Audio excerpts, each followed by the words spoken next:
बिस्मिल्लाहिर्रहमानिर्रहीम। अस्सलाम वालेकुम। उम्मीद है आप सब खैरियत से होंगे। इस वीडियो में मैं आपके साथ डिस्कस करूंगी स्ट्रक्चर ऑफ प्रोटीन्स को। So let's get started the topic. Stay tune with me. First of all, what is protein? Protein is a biopolymer of amino acids which are linked with each other with a peptide linkage or peptide bond. The structure of the protein is described at the following four level of organization: primary structure, secondary structure, tertiary structure and quaternary structure. Actually the level of organization मतलब कि यहाँ पे amino acid के sequence की बात होगी, किस किस सीक्वेंस से वो अरेंज होते हैं प्रोटीन्स में, वो हम यहाँ पे डिस्कस करेंगे। प्राइमरी स्ट्रक्चर में देखते हैं कि प्रोटीन्स, प्राइमरी स्ट्रक्चर जो प्रोटीन्स की होती है उसमें जो अमाइनो एसिड्स होते हैं वो कैसे अरेंज होते हैं। प्राइमरी स्ट्रक्चर में जो अमाइनो एसिड्स होते हैं वो लीनियर सीक्वेंस में अरेंज होते हैं पॉलीपेप्टाइड चेन में। प्राइमरी स्ट्रक्चर जो होती है वो amino acid written in sequence wise amino acid लिखे जाते हैं। Started from amino free end, जो अमाइनो ग्रुप होता है amino free end that is N terminus on the left side पे and till amino acid at carboxylic end which is C terminus on the right side. This is the amino free end which and then is this is the amino acid chain with which are linked with each other by a peptide bond, and in the right side carboxylic group is present. So this is the linear structure of the protein. Primary structure जो होती है proteins की, उससे हमें पता चलता है कि नंबर और टाइप्स ऑफ अमाइनो एसिड्स का जो पॉलीपेप्टाइड चेन में प्रेजेंट होती हैं, और जो सीक्वेंस होता है अमाइनो एसिड का जहाँ पे लीनियर सीक्वेंस होता है ना, वो पता चलता है। जो चेंज जब होता है अमाइनो एसिड्स में तो क्या करता है कि उसकी शेप भी चेंज होती है, उसका जो स्ट्रक्चर होता है अमाइनो प्रोटीन्स का वो चेंज हो जाता है और उनका फंक्शन चेंज होता है। पॉलीपेप्टाइड चेन का जो प्रोटीन्स होती हैं उसका फंक्शन और स्ट्रक्चर चेंज हो जाता है, लेकिन सिर्फ एक अमाइनो एसिड के चेंज करने की वजह से। एज एग्जाम्पल हम देखते हैं कि कैसे चेंज होता है। देखिए, सिकल सेल डिजीज जो होती है उसमें ग्लूटामिक एसिड जो प्रेजेंट होता है बीटा चेन, हीमोग्लोबिन की बीटा चेन पे 6 पोजीशन पे जो ग्लूटामिक एसिड प्रेजेंट होता है वो रिप्लेस्ड हो जाता है विलाइन से, जिसकी वजह से जो रेड ब्लड सेल्स की शेप होती है वो चेंज होके नॉर्मल से सिकल शेप में आ जाती है, जिसकी वजह से सिकल सेल डिजीज काज होती है। एक अमाइनो एसिड की रिप्लेसमेंट की वजह से, चेंज होने की वजह से पूरा स्ट्रक्चर चेंज होता है और देन फंक्शन चेंज होता है, जिसकी वजह से डिजीज काज होती है। Then secondary structure of proteins देखते हैं क्या होती हैं। Secondary structure of protein, secondary structure में जो अमाइनो एसिड्स होते हैं पॉलीपेप्टाइड चेन होती है वो क्वाइल होती है, फोल्ड होती है।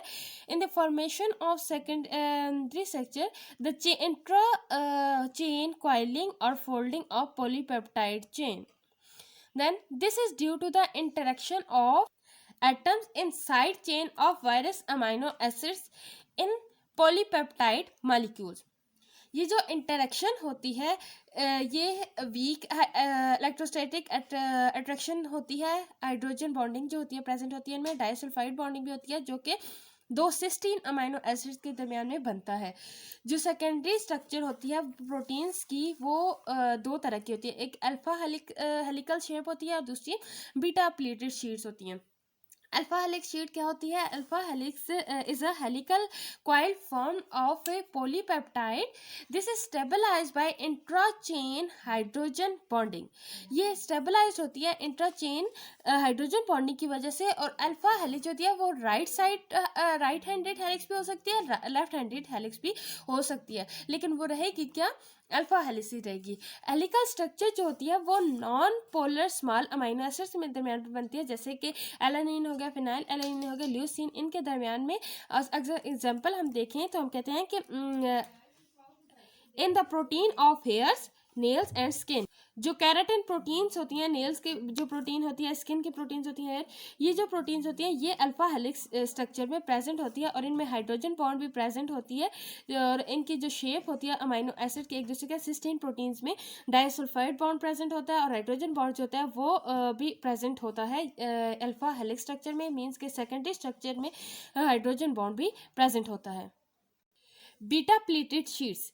Next type is beta pleated sheets. This structure is a side wise running of a two segments of polypeptide chain. Side wise running होती है दो से polypeptide chain की जो दो segments हैं उनकी as two separate sheets. दो separate sheets की sheets में होती है same इस way में इनकी structures होती हैं. Glycine and serine favours beta pleated sheet form. ये पैरेलल में भी होती है, एंटी पैरेलल में. जो स्ट्रक्चर अभी आपने देखी वो एंटी पैरेलल में थी. Then super secondary structure. Super secondary structure, this term is used for the repeated combination of virus secondary structure in close proximity. इसमें जो रिपीटेड कम्बिनेशन होता है वायरस सेकेंडरी स्ट्रक्चर वो क्लोज प्रॉक्सिमिटी पे होती हैं.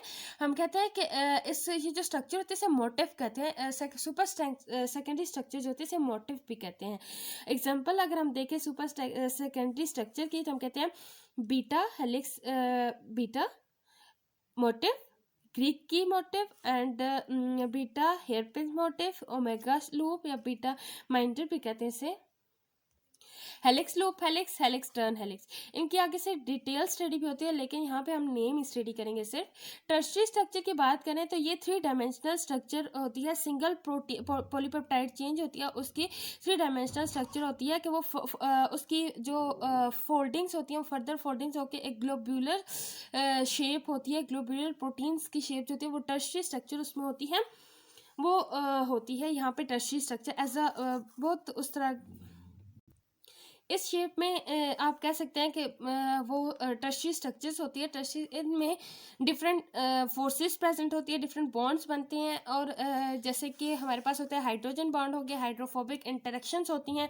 डाइसल्फाइड बॉन्ड जो होता है दो सिस्टीन अमीनो एसिड्स के दरमियान में बनता है. वंडरवॉल फोर्सेस हो गए, आयनिक बॉन्ड प्रेजेंट होता है, कोवलेंट बॉन्ड. यहाँ पे जो बॉन्ड इंटरेक्शंस होती हैं वो डिफरेंट इंटरेक्शन टर्शियरी स्ट्रक्चर में प्रेजेंट होती हैं.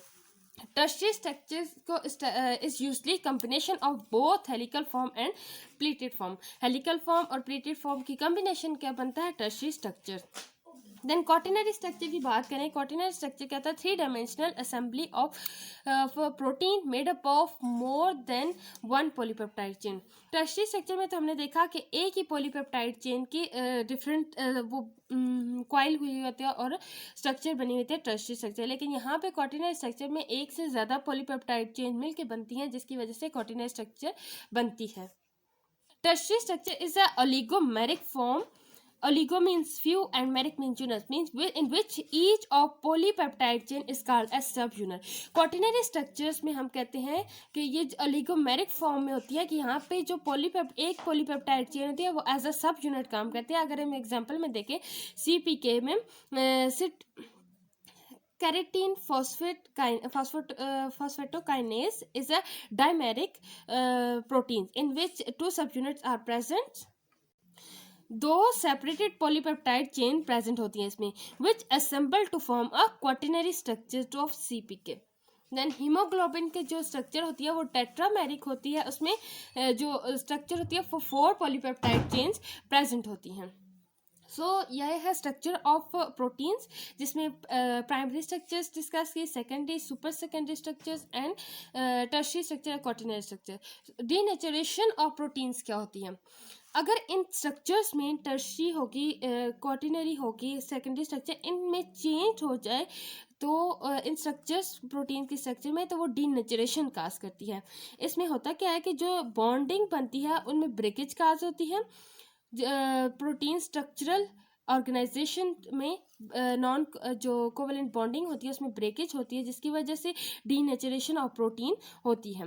डीनेचरेशन की वजह से जो प्रोटीन की प्रॉपर्टीज़ होती हैं जैसे कि सॉल्युबिलिटी होगी और उनका जो स्ट्रक्चर होता है वो डिस्टर्ब हो जाता है जिसकी वजह से उनका जो फंक्शन है वो टोटली चेंज हो जाते हैं. अब डीनेचरेशन काज किसकी वजह से होती है? वो एजेंट्स देखते हैं जिसकी वजह से काज होते हैं डीनेचरेशन. फिजिकल एजेंट्स होते हैं, केमिकल एजेंट्स होते हैं. फिजिकल एजेंट्स अगर हम देखें तो ऐसे एजेंट्स हीट की वजह से डीनेचरेशन काज होती है, विगरस शेकिंग की वजह से काज होती है, अल्ट्रा वायलेट रेडिएशन की वजह से, यूवी रेडिएशन की वजह से काज होती है. देन हाई प्रेशर हो तो उसकी वजह से डीनेचरेशन काज होती है. Then frequent freezing and thawing of proteins. Freezing की वजह से प्रोटीन्स की स्ट्रक्चर डिस्टर्ब हो सकती है और थाइंग ऑफ प्रोटीन जो टैप टैप वाटर में फ्रीजर से प्रोटीन्स को लेके रखा जाता है, उसकी वजह से भी स्ट्रक्चर डिस्टर्ब हो सकती है, जिसकी वजह से डीनेचरेशन कास्ट हो सकती है।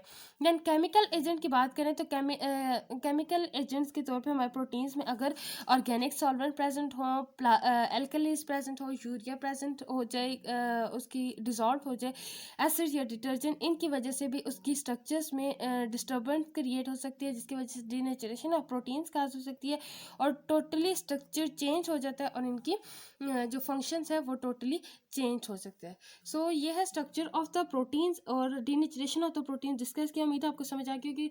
दुआ में याद रखिएगा। अल्लाह हाफिज़।